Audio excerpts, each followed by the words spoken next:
Speaking of the BBC, I'm now joined by Toby Young, General Secretary of the Free Speech Union, who has written a powerful article for this week's Spectator magazine, accusing the Beeb of becoming a propaganda arm of the state during the coronavirus crisis. And Toby, you think there needs to be more focus on how the BBC is regulated?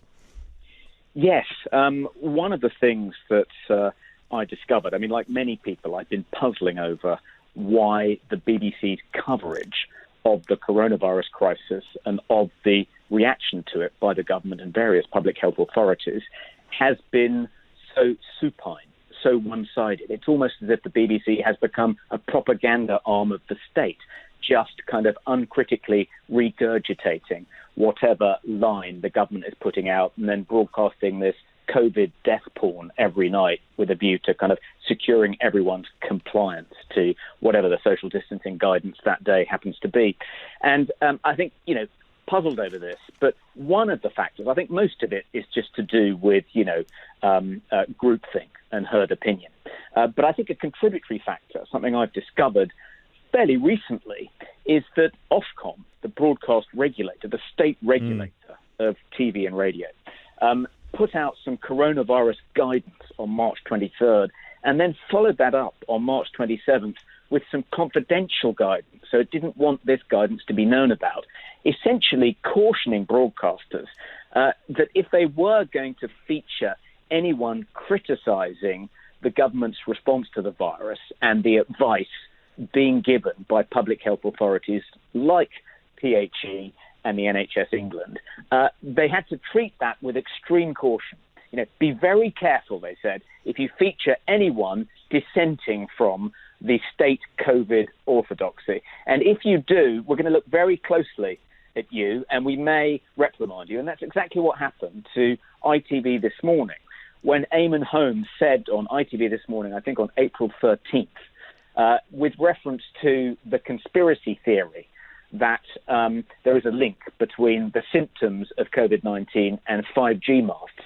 He said of that conspiracy theory, I think it's silly and untrue, but nonetheless, I think these sorts of dissenting views deserve to be discussed in the public square, if only so they can be shot down by scientists with reason and evidence. Merely for saying that it ought to be aired in the public square without the person raising the possibility immediately being slapped down. Merely for saying that, not for endorsing the theory, just for saying it ought to be discussed, he got slapped down by Ofsted. And I think that sent a message to the broadcast media that if you feature anyone expressing COVID dissent on the airways, you may well get your wrist slapped by Ofcom. And I think that's disgraceful. Well, and we've seen it spread to social media too, haven't we? YouTube, for example, seems to be trying to hammer down videos that include lockdown skeptics, like Peter Hitchens, for example. Oh, yeah, undoubtedly. Big tech in general, but YouTube in particular. The CEO of YouTube appeared on CNN, I think in April, and said that any content on YouTube that challenged, that questioned the recommendations of the World Health Organization would be removed, which is quite something given how often the WHO has changed its mind in the course of this crisis. Initially said in January that there was no evidence of human-to-human transmission, later decided, actually, no, it is a global pandemic. Initially said face masks, no point in wearing them in community settings, don't offer you any protection from infection. Did a complete 180 on that, just like the UK government. At one point, it praised China's dictatorial, totalitarian reaction, whereby that done great, apparently. It changed its mind about China, and so actually Sweden's got it right. The poor moderator-in-chief, the censor-in-chief at YouTube, who's been tasked with making sure everything posted on YouTube complies with the WHO recommendations, must have a tough job because those recommendations change on a daily basis. Yes, and also every country is dealing with lockdown differently, aren't they? You mentioned Sweden, that's a liberal democracy, which in fact didn't ever lock down. And, that's a government deciding to do that. That's right, and the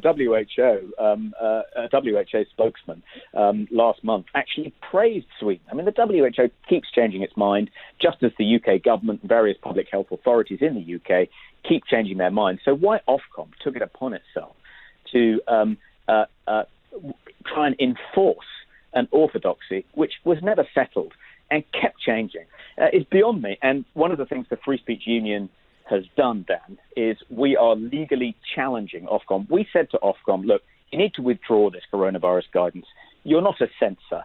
The opposition parties have largely sided with the government. The only people that are going to be holding the government to account during the national crisis that we're enduring is the media. You can't clip their wings and say you can't criticize the advice being given out by the government and public health authorities, because what if that advice is wrong, as it so often has been, over care homes, for instance, and discharging patients from hospitals without first checking that they weren't positive for COVID-19, which is one of the reasons something like between a third and 50% of all COVID deaths in England have been in care homes. So, you can't clip the wings of the free press during a time of national crisis. That's the only body that's going to hold the government and public authorities to account. Anyway, so we said to Ofcom, withdraw this guidance, please, or we'll challenge it in court. And they've refused to withdraw it, so we've filed all the papers. We filed them earlier this week, and I hope to see Ofcom in court in September. Well, we will watch with interest. Keep us posted. That is Toby Young, General Secretary of the Free Speech Union, who has written this very powerful article for this week's Spectator, Who Watches the Broadcast Watchdog.